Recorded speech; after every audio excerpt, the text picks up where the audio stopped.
কাপে গত world cup থেকেও আরও ভালো পারফরমেন্স আমরা করব। গত যে টি-20 ওয়ার্ল্ড কাপ ছিল ওটা থেকে অনেক ভালো বেশি পারফরমেন্স করব এবং পরবর্তী রাউন্ডে যাব এবং বাংলাদেশের মানুষ যেন খুশি হয় সেই ধরনের পারফরমেন্স করার চেষ্টা করব।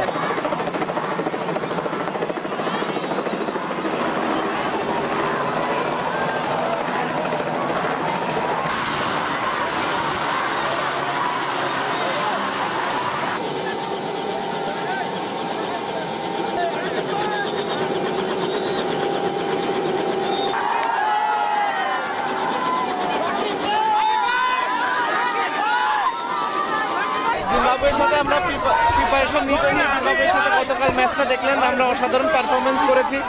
আমাদের ভালো একটা ক্যাম্প গিয়েছে, আশা করি সবাই ফিট অবস্থায় থাকবে এবং এই ওয়ার্ল্ড কাপে গত ওয়ার্ল্ড কাপ থেকেও আরও ভালো পারফরমেন্স আমরা করব। গত যে টি-20 ওয়ার্ল্ড কাপ ছিল ওটা থেকে অনেক ভালো বেশি পারফরমেন্স করব এবং পরবর্তী রাউন্ডে যাব এবং বাংলাদেশের মানুষ যেন খুশি হয় সেই ধরনের পারফরমেন্স করার চেষ্টা করব। সময় নিচ্ছে, আমার মনে হয় সময় নেওয়াটা ভালো, যেহেতু সময় আছে সেহেতু সময় নিচ্ছে। যদি সময় না থাকতো আর সময় নিত না। আমার বিশ্বাস আছে পুরা ন্যাশনাল টিমে সবার ব্যাকআপ আছে, সিলেক্টররা ওকে পছন্দ করে, কোচ পছন্দ করে, বোর্ড ওকে পছন্দ করেছে এবং আশা করছি ও ইনশাল্লাহ ওর আগামী যে একটা টার্ম দিয়েছে বিসিবি ও খুব সফলতার সাথে পালন করবে এবং বাংলাদেশকে সামনের দিকে এগিয়ে নিয়ে যাবে।